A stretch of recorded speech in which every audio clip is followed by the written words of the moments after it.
오늘 하나님의 말씀은 우리 창세기 3장 14절부터 24절까지를 보도록 하겠습니다. 우리 계속해서 성경적 죄에 대해서 오늘 살펴보고 있는데요. 오늘은 죄인에 대한 하나님의 심판에 대한 부분을 좀 살펴보도록 하겠습니다. 창세기 3장 14절부터 마지막 24절까지입니다. 제가 봉독해 드리도록 하겠습니다. 여호와 하나님이 뱀에게 이르시되 내가 이렇게 하였으니 내가 모든 가축과 들의 모든 짐승보다 더욱 저주를 받아 배로 다니고 살아있는 동안 흙을 먹을지니라. 내가 너로 여자와 원수가 되게 하고 내 후손도 여자의 후손과 원수가 되게 하리니 여자의 후손은 내 머리를 상하게 할 것이요 너는 그의 발꿈치를 상하게 할 것이라 하시고, 또 여자에게 이르시되 내가 네게 임신하는 고통을 크게 더하리니 내가 수고하고 자식을 낳을 것이며 너는 남편을 원하고 남편은 너를 다스릴 것이니라 하시고, 아담에게 이르시되 내가 내 아내의 말을 듣고 내가 내게 먹지 말라 한 나무의 열매를 먹었은즉 땅은 너로 말미암아 저주를 받고 너는 내 평생에 수고하여야 그 소산을 먹으리라. 땅이 내게 가시덤불과 엉겅퀴를 낼 것이라. 내가 먹을 것은 밭의 채소인즉 내가 흙으로 돌아갈 때까지 얼굴에 땀을 흘려야 먹을 것을 먹으리니 내가 그것의 취함을 입었음이니라. 너는 흙이니 흙으로 돌아갈 것이니라 하시니라. 아담이 그의 아내의 이름을 하와라 불렀으니 그는 모든 산자의 어머니가 됨이더라. 여호와 하나님이 아담과 그의 아내를 위하여 가죽옷을 지어 입히시니라. 여호와 하나님이 이르시되 보라, 이 사람이 선악을 아는 일에 우리 중 하나같이 되었으니 그가 그의 손을 들어 생명나무 열매도 따먹고 영생할까 하노라 하시고, 여호와 하나님이 에덴 동산에서 그를 내보내어 그의 근원이 된 땅을 갈게 하시니라. 이같이 하나님이 그 사람을 쫓아내시고 에덴 동산 동쪽에 그룹들과 두루 도는 불칼을 두어 생명나무의 길을 지키게 하시니라. 아멘. 오늘은 성경적 제2회 6번째 시간으로 우리 조엘 비키 개혁파 조직신학 3권에 있는 인간론에서 나오고 있는 그 교재를 중심으로 설명하고 있습니다. 그래서 죄인에 대한 하나님의 심판에 대한 부분을 오늘 좀 나누도록 하겠습니다. 왜 우리가 이렇게 죄에 대해서 자세히 알고 또 우리가 공부를 해야 되냐면, 인간의 문제는 다른 곳에서 시작한 것이 아닙니다. 하나님을 반역한 죄로부터 시작했기 때문에 그렇습니다.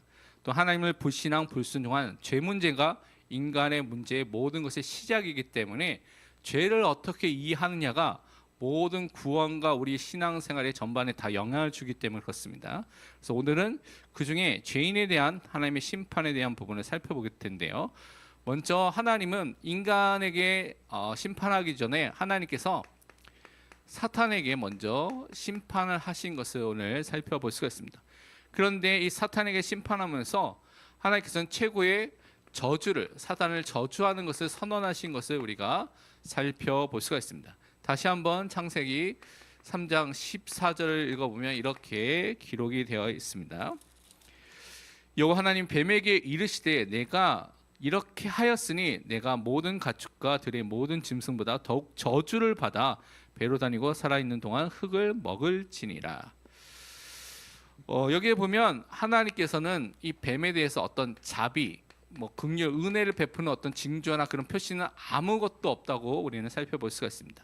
그러면서 내가 저주를 받았다는, 이 뱀에게는 저주밖에 없다는 것을 성경은 분명히 우리에게 밝히고 있는 것이죠. 저주를 받았다는 것은 원래 하나님께서 피조물을 만드셨을 때 창세기 1장 22절 28절을 보면 모든 피조물들에게 또 인간에게 하나님께서는 복을 주시도록 그들을 창조하셨죠. 그래서 생육하고 번성하여 땅에 충만하는 것이 하나님께서 주신 축복입니다. 그런데 이 피조물에게는 저주를 받았다고라고 반대되긴, 창조 질서에 반대되는 말씀을 하는 것이죠. 그래서 이 하나님의 저주가 임하게 되는데, 이 저주는 단지 뱀이라는 그 육체적인 그런 육체적인 그런 동물이 아니라 사실은 이 저주는 옛뱀인 이 사단에게 향하신 것이라는 것을 우리는 확인해 볼 수가 있습니다. 여기서 뱀처럼 흙을 먹는다는 표현은 히브리에 있는 성경적인 관용 표현입니다. 그래서 철저한, 원수의 철저한 패배를 당하게 될 것이다는 패배를 나타내는 그 표현입니다. 그리고 배로 다닌다는 그 의미는 무엇이냐면 레위기서 11장에 보면 정결한 짐승, 부정한 짐승이 나오거든요. 그때 배로 다니는 그 짐승이 부정하고요. 하나님 보시기에 힘이 싫어하는 가증한 동물이라고 설명을 하고 있습니다. 그래서 하나님은 이 사단이 철저하게 또한 심판을 당하고요, 굴욕을 겪게 될 거요, 혐오스러운 존재로 만들겠다고 누가 말씀하셨냐? 하나님께서 그렇게 지금 선언하고 있는 것을 여러분 꼭 기억하시길 바랍니다. 그런데 하나님께서는 이것으로 끝난 것이 아니라 우리가 예전에도 예수 그리스도의 이름할 때 살펴본 것처럼 여자의 후손으로 오시는 메시아 그리스도를 통하여서 모든 이 사단의 일들, 이 모든 것들 다 끝내실 것이다 라는 것을 약속해 주셨죠. 하나님의 백성을 건져내실 것이라고 말씀해 주신 것입니다. 왜냐하면 창세기 3장 15절은 첫 번째는 뱀에게, 사단에게 하는 말이기 때문에 거기에 초점을 맞춰서 말씀하고 있습니다. 그래서 사단은요, 여자를 속이는 데 성공했고요, 인류 가운데서 또한 사단의 저주받은 시 영적 후손을 갖게 될 것이다. 이거 뭐냐면 죄의 종, 인간이 죄의 종이 되니까요, 사망의 종이 되고, 죄와 사망을 통해서 인간은 어떻게 됩니까? 사단의 속박, 마귀의 자녀가 된 것을 말합니다. 이때 꼭 주의할 것이 귀신 들린 상태가 아닙니다. 불신자는 다 귀신 들린 상태가 아니라 죄의 종으로서 사망의 종으로 살고 있고, 그것을 통하여 죄와 사망을 통하여서 역사하는 사단의 속박 아래 있게 되는 존재가 된 것입니다. 그래서 하나님은 여자를 통하여서 뱀의 머리를 박살낼 후손을 보내주시겠다라고 약속해 주신 것이죠. 그래서 때가 되면 능력의 구주가 일어나서 마귀와 그의 모든 일을 멸하고 하나님의 백성을 사탄의 모든 것에서 건져내실 여자의 후손 메시아를, 그리스도를 보내주시겠다라고 약속해 주셨습니다. 그래서 그 약속대로 예수님이 오신 것을 우리는 또한 지난번에 예수님의 이름을 통해서 확인했습니다. 그러면서 하나님은요, 또 여자에게 대해서 또 심판하시고 그 부분을 말했는데, 여자는 특별히 가정사에 관련해서 괴로움과 고통을 겪게 될 것을 하나님께서 그에게 말씀해 주셨습니다. 창세기 3장 16절을 다시 읽어보면 이 부분은 이렇게 이 부분을 설명하고 있습니다. 또 여자에게 이르시되 내가 내게 임신하는 고통을 크게 더하리니 내가 수고하고 자식을 낳을 것이며 너는 남편을 원하고 남편은 너를 다스릴 것이니라 하시고, 분명히 이제 남편과 아내가 살기 때문에 이제 임신하는 그런 일들이 일어나는데, 거기 많은 기쁨과 즐거움도 있지만 여기 보니까요, 크게 고통을 더하시겠다고 말씀해 주셨습니다. 그래서 이 자녀를 낳을 때 기쁨만 있는 것이 아니라 큰 고통 가운데 낳게 될 것이라고 말씀해 주신 것이죠. 그래서 우리는 성경을 통하여서 많은 여자들이 타락 이후에 이 아이를 낳다가 결국은 죽게 되는 것을 보게 됩니다. 라헬이 그랬고요, 지금도 그런 일들이 종종 일어나는 것을 볼 수가 있습니다. 그래서 실제적인 그런 일들이 일어나고 있는 것이죠. 또한 남편을 주관하려다가 남편과 또한 갈등이 일어나게 되는, 부부관계가 깨어지게 되는 일들이 일어나는 것들을 좀 살펴하고 있습니다. 그래서 여자가 남편을 주관하려고 하고 그 위에 서려고 해서 모든 것을 자기가 주인에 살려고 하는 것이죠. 성공하지 못하고 도리어 갈등이 일어나서 남편과의 관계 속에 문제가 생기게 될 것을 미리 말씀해 주셨습니다. 그러니까 계속적인 어떤 부부관계, 원래 내 뼈 중에 뼈요 살 중에 살이라는, 그리고 서로 돕는 존재로 맞는데, 이 돕는 관계가 아니라 이제는 돕는 배필의 관계가 아니라 이제는 갈등하고요, 서로를 미워하는 이 관계가 깨어지게 되는 것이죠. 그러니까 죄라는 것이 하나님과의 관계도 깨어지고요, 또 자신이 갖고 있는 모든 것들도 의와 거룩함과 진리가 없어졌기 때문에 다 그것도 무너지게 되고, 다른 사람과의 관계, 부부간의 관계, 또 자녀와 뭐 다른 사람과의 관계도 다 깨어지게 되는 것이 이 죄 때문에 나오게 되는 것입니다. 그러면서 이런 왜곡된 남편과 이 아내의 관계에 대해서는 분명히 하나님께서 왜곡되었기 때문에 그것은 분명히 하나님의 심판이 임하게 된다는 것을 성경은 또 말씀하고 있는 것입니다.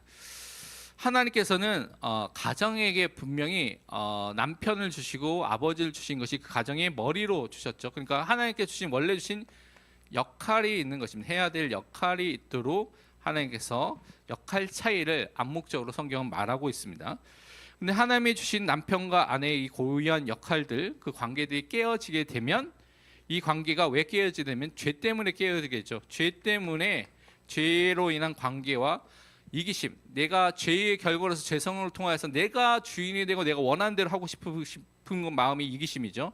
그것 때문에 이 모든 관계가 어떻게 됩니까? 이 역할이 왜곡됩니다. 정상적으로 가는 것이 왜곡되게 되고, 왜곡된 것에는 분명히 잘못됐기 때문에 하나님의 심판이 임하게 된다라는 것을 성경은 말하고 있습니다.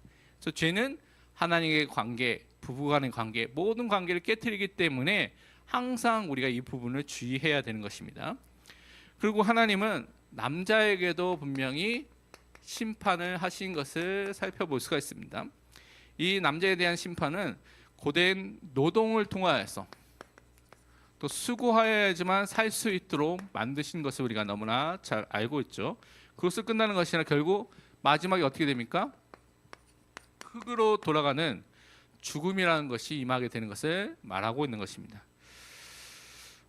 성경에 보니까요, 하나님께서 먼저 아담에게 모든 책임을 물으신 것을 여러분은 확인해 볼 수가 있습니다. 창세기 3장 17절을 보면 이렇게 말씀을 하고 있죠. 뭐라고 말씀하냐면, 아담에게 이르시되 내가 내 아내의 말을 듣고 내가 내게 먹지 말라 한 나무의 열매를 먹었은즉 땅은 너로 말미암아 저주를 받고 너는 내 평생을 수고하여 그 소산을 먹으리라.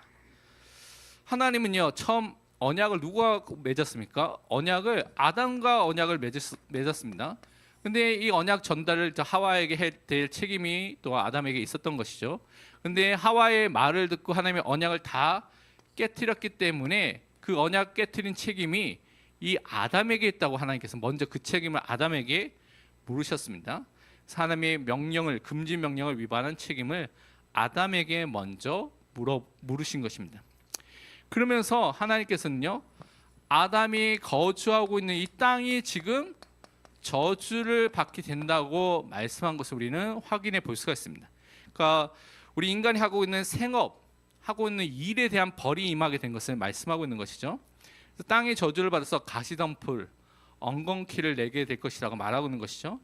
땀을 흘려야 되고 고된 일을 하고 수고를 해야지만 필요한 양식을 먹게 되는 것이죠. 그렇게 인간이 살던 것으로 바뀌어졌습니다. 그전에는 에덴 동산의 모든 준비된, 하나님께서 다 준비해 놓은 모든 실과를 먹고 그것을 통해서 하나님을 누리고 편하게 살 수 있었는데, 이제는 반대로 수고해야지만 먹을 수 있는 존재로 바뀌게 됐다는 것이죠. 왜 그렇습니까? 하나님께서 인간을 만드셨을 때 하나님이 임재하시는 동산이 에덴 동산, 그 땅을 관리할 수 있는 청지기로서, 대리인으로서, 대리적 왕으로서 누구를 세웠습니까? 인간을 세웠습니다. 그래서 인간은 이 에덴 동산을 경작하고 지켜야 될 제사장적 사명과 그것을 지켜야 되고 말씀을 통하여서 그것을 기억하면서 살아가야 될 존재로 이미 만드신 것이죠. 근데 이 사명과 이 역할이 있는데 이것을 다 망각해 버렸습니다. 아담이 자기가 진짜 모든 것을 판단하고는 하나님처럼 되려고 하는 교만을 통하여서 그가 하나님을 거역하고 반역한 죄를 지었기 때문에 결국 아담은 타락하고 죄를 짓게 된 것이죠. 그래서 아담이 살고 있는 그 땅, 그에게 청지기로서 왕으로서 주셨던 그 땅도 그 결과로서 저주를 받게 됐다고 말하고 있는 것입니다. 그래서 아담에게 내려진 벌은 그가 해야 될 생업, 그가 일을 해야 되는 것, 그 남자의 지향성 해야 될 그 부분과 관련해서 심판을 하게 된 것입니다. 그래서 일, 가족, 낙원에서 있던 모든 남자와 관련된 모든 것들이, 모든 분야들이 고통 속에, 허무 속에 있다라고 말하고 있고, 온 피조 세계가 죄의 결과로서 비참한 처지의 고통 속에 신음하고 있다고 말하고 있죠. 그래서 우리가 잘 아는 로마서 8장의 20절, 21절, 22절까지 보면 그 부분이 설명되는, 이렇게 되어 있습니다. 피조물이 허무한데 굴복하는 것은 자기 뜻이 아니요 오직 굴복하게 하시는 이로 말미암으니라.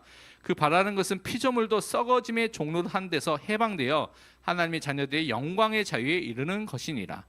그러니까 피조물조차도 죄의, 아담이 그 죄의 결과로서 썩어짐의 종로를 하고 있는 그 죄의 영향력 아래에 있다는 것이죠. 그런데 예수 그리스도의 그 구속을 통해서 전 우주적인 구속, 모든 것이 회복되는 그 구속을 기다리고 있다는 것입니다. 그리고 아담에게는 이제 흙으로 돌아가는 죽음이 임하게 될 것을 또한 말씀해 주신 것을 우리는 확인해 볼 수가 있습니다. 그것이 창세기 3장 19절에 이렇게 기록이 되어 있죠. 보니까 내가 흙으로 돌아갈 때까지 얼굴에 땀을 흘려야 먹을 것을 먹으리니 내가 그것에서 취함을 입었음이라. 너는 흙이니 흙으로 돌아갈 것이니라 하시니라. 그래서 죄로 말미암아 인간에게 오게 된 많은 비참함들, 비탄함들, 모든 고통들이 절정은 무엇이냐? 흙으로 돌아가는 죽음에 이르게 될 때 그것이 절정에 이른다고 말하고 있습니다. 그래서 하나님께서는 어떻게 하겠냐? 심판을 통하여서 이 아담과 하와를 원래 흙에서 이 아담을 빚어서 만드셨죠. 근데 그것을 창조 행위를 되돌리는 흙으로 돌아가도록 만드는 일을 하셨다는 것입니다. 그것이 심판이죠. 그래서 죽음에 대해서는 다음 주에 우리에게 임한 세 가지 삼중의 죽음에 대한 개념을 보면서 더 살펴보도록 하겠습니다. 그러면서 인류의 대표이고 머리로서 이 아담이 있다는 사실을 우리가 확인해 볼 수가 있는데요. 이 아담은요, 하나님 앞에서 언약을 맺을 때 인류의 대표이고 모든 사람들의 머리와 시조로서 그 앞에서 하나님께 언약을 맺었습니다. 그래서 아담 안에 우리 모두가 있는 거예요. 대표라는 것은 우리가 직접 그 자리에 있지 않지만 그 사람을 통해서 우리가 함께 한다는 의미가 있죠. 우리가 뭐 축구라든가 뭐 올림픽에 가면 많은 스포츠를 할 때 우리가 농구라든가 이런 거 경기를 했을 때 우리가 직접 뛰지 않았지만 그 선수도 이기면 대한민국이 이겼다고 말하는 것처럼 이 대표라는 것이 그런 의미를 담고 있습니다. 그래서 아담 안에서 우리가 함께 아담의 타락이 역사적으로 실제로 일어나는 그때 죄를 지었을 때 우리가 함께 성경은 죄를 지었다고 말하는 것이죠. 그래서 그것을 통해서 죄의 정가, 죄로 인해서 모든 고통이 함께 오게 된 것을 말하고 있습니다. 그래서 대표적인 게 로마서 5장 12절 말씀이 이것을 잘 설명하고 있죠. 그러므로 한 사람 아담이죠. 한 사람으로 말미암아 죄가 세상에 들어오고 죄로 말미암아 사망이 들어왔나니 이와 같이 모든 사람이 죄를 지었으므로 사망이 모든 사람에게 이르렀느니라. 원죄는 모든 사람에게 이미 전가되었습니다. 그래서 우리는 전가된 죄, 이 죄책과 오염, 부패라는 것을 가지고 태어나는 죄인으로 태어나게 되는 것이죠. 그래서 하나님은 이 아담을 어떻게 하셨냐? 하나님이 거하시는 동산이 에덴 동산입니다. 하나님이 함께 하시는, 임재하시는 그런 성전의 역할을 했던 것이 에덴 동산을 할 수가 있는데 그 에덴 동산에서 추방되는, 쫓겨남을 당하는 일이 일어나게 된 것입니다. 그것이 21절부터 24절에 나타났죠. 그래서 아담과 하와에게 육신적 죽음이 오기 훨씬 전에 하나님은 그들을 에덴 동산에서 추방하고 내쫓았다고 오늘 말씀을 통하여서 확인해 볼 수가 있습니다. 사실 아담은요, 하나님처럼 되려고 하다가 하나님이 되려고 하다가 어떻게 됩니까? 모든 것을 다 잃어버렸습니다. 하나님 속에 있는 모든 축복, 하나님과 함께하는 모든 임재하심의 축복, 하나님이 주신 육신적인 에덴 동산과 그 과일과 모든 축복, 다 모든 것을 다 놓쳐버리고 다 잃어버리게 된 것이죠. 영원토록 살 수 있도록 하는 그 생명나무로 갈 수 있는 그 권한도 다 잃어버리고 다 묶여버리게 된 것입니다. 그래서 이 땅에서 하나님이 계시는 성전이 에덴 동산의 입구도 그룹들과 불칼로서 봉쇄됐습니다. 그래서 인간에게는 어떠한 소망, 희망, 방법이 없습니다. 자기를 구원하고 바꿀 수 있는 방법이 전혀 없다는 것입니다. 그것을 통해서 죄는 결국 하나님과 인간의 이 관계 속에서 인간이 창조주에게 소외되도록, 인간이 하늘의 천군 천사에게 소외되도록, 그래서 모든 것의 원수가 되도록, 하나님과 원수가 되고요, 땅과 하늘과 원수가 되는 모든 관계가 무너지도록 하는 일들을 해버렸다는 것입니다. 파괴된 것으로. 그런데 우리가 인간과 이 뱀의 이 하나님께서 심판하실 때 차이점이 있는 것을 우리가 좀 살펴볼 수가 있습니다. 하나님은 타락에 대한 죄를 물어보실 때 남자와 여자에게 온갖 고통, 괴로움, 수고해야 될 것, 이것들 다 말하셨죠. 그렇지만 뱀에게는 뭐라 했습니까? 뱀은, 사단에게는 하나님께서는 직접적으로 저주를 더욱 크게 주신다고 말씀해 주셨습니다. 그리고 사람이 살고 있는 땅도 결국 저주를 받는다고 말하고 있죠. 그런데 인간에게는 직접적으로 저주라는 말을 창세기 3장에서는 쓰지 않고 있습니다. 찾아보시기 바랍니다. 그래서 인간에게는 직접적으로 저주를 하지 않았다는 것이죠.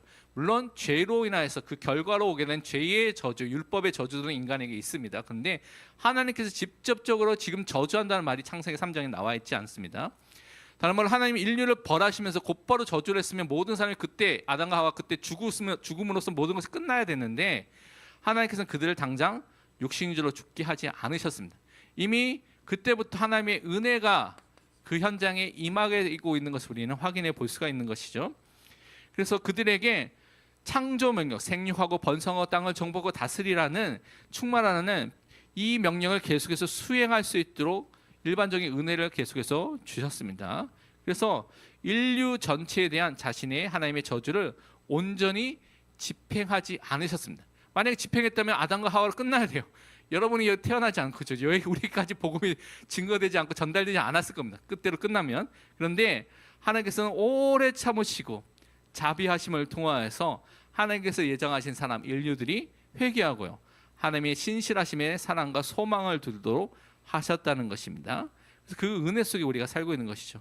결국 예수 그리스도가 이 땅에 오셔서 아담이 죄로 인하여서 그 결과에서 나타난 그 가시덤불, 그 상징하는 그 저주 가시를 관으로 쓰셨죠.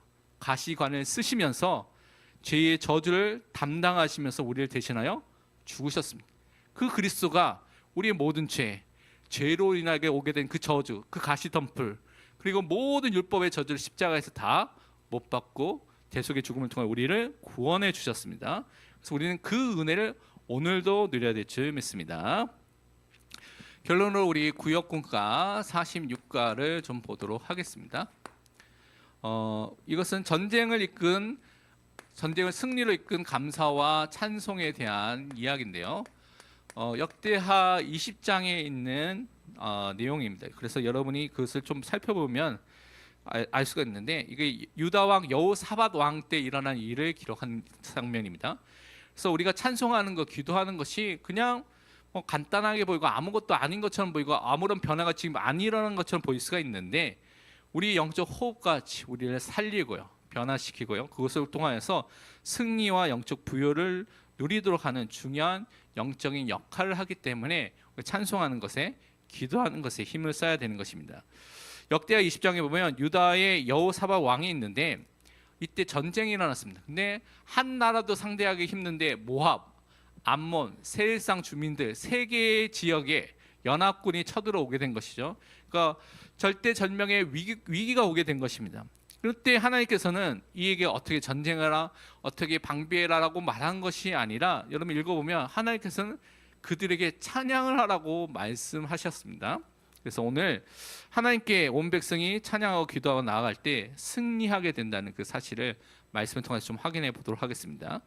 하나님께서는 다른 것이 아니라 이 찬양하는 사람들을 전쟁에 나가도록, 출전하도록 하신 것을 살펴볼 수가 있습니다. 연합군의 공격이 왔을 때 여호사밧 왕은 기도할 수밖에 없는 것이죠. 그리고 자기도 금식하고 온 백성에게 금식을 하라고 명령을 했습니다.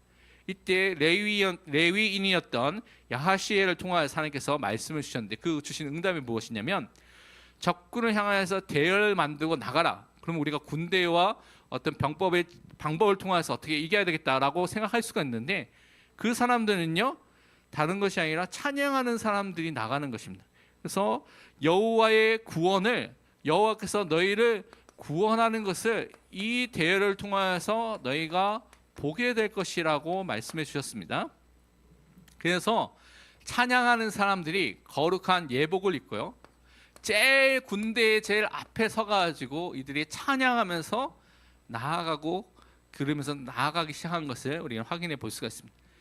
근데 이때 하나님께서 역사하셨죠. 하나님의 말씀으로 무장하고요, 그리고 그 말씀을 통하여서 하나님과 함께 하면서 하나님만을 신뢰하면서 나아가기를 하나님께서 이 시간표를 통해서 원하셨다는 것을 확인해 볼 수가 있습니다. 그렇기 때문에 가장 중요한 것 중 하나가, 사실은 우리 인생에 많은 문제들, 사건들 많이 생깁니다. 눈앞에 당장에 이제 지금 전쟁과 같이 나가지 않으면, 지금 싸우지 않으면 죽을 것 같은 그런 문제도 생길 수가 있다는 것이죠. 그런데 하나님께서는 그때 무기를 들라고 하신 것이 아니라 찬양을 하라고 하신 것이죠. 왜냐? 하나님만을, 나의 모든 것을 하나님께 맡기고 하나님만을 신뢰하도록 여러분에게 말씀하고 있는 것입니다. 그래서 기도로 하나님을 바라보시고 맡기시고 신뢰하시길 바랍니다. 그래서 이 노래와 이제 찬송이 시작일 때 어떤 일이 일어난지를 우리가 확인해 볼 수가 있습니다. 그걸 보면 여러분이 성경 읽어보면 확인할 텐데 찬송이 시작될 때 하나님께서 복병을 준비하셨습니다. 이스라엘이 복병을 준비한 것이 아니라 하나님께서 복병을 준비하셨다고 이렇게 기록이 되어 있습니다. 그러면서 어떻게 합니까? 연합군을 쳤는데 연합군이 너무나 놀란 거죠. 복병 때문에 너무나 놀라게 된 것입니다. 그리고 그것 때문에 어떻게 됩니까? 적군끼리, 다른 말로 자기네 연합군 안에 있는 모압, 암몬, 세일상 주민들 세 개의 지역에서 온 군인끼리 서로 적인 줄 알고 서로 죽이고 막 살육이 일어나게 된 거예요. 그것을 통하여 서로 죽이게 되면서 다 죽게 되고 도망하게 됐습니다. 그러니까 이 일이 일어나니까 적진을 살펴보니까 시체만 다 누워 있고, 그래서 거기에 다시 가서 거기서 그 사람들이 놓고 간 거, 또 죽으면서 다 놔둔 그런 탈취물들, 물건들을 사흘 동안, 하루 이틀 사흘 동안 다 건졌는데도 못 건질 정도로 많이 건지게 됐다고 성경은 말하고 있습니다. 사실은 여러분, 전쟁터는요 우리가 찬송을 부를 수 있는 상황이 안 됩니다. 그렇죠? 언제 화살과 언제 무기가 날라올지 모르고 언제 죽을지 못하는 상황이기 때문에 찬송을 부를 수 없는 전쟁터에서 믿음과 감사의 찬양을 돌리도록 하나님께서 말씀하셨고, 그 현장에 하나님이 함께 하시는, 하나님께서 임재하시는 그 역사가 나타나도록 하나님께서 하셨다는 것을 우리는 확인해 볼 수가 있습니다.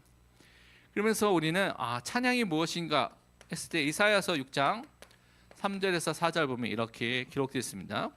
스랍들이 찬양한 거죠. 서로 불러 이르되 거룩하다 거룩하다 거룩하다 만군의 여호와여, 그의 영광이 온 땅에 충만하도다 하더라.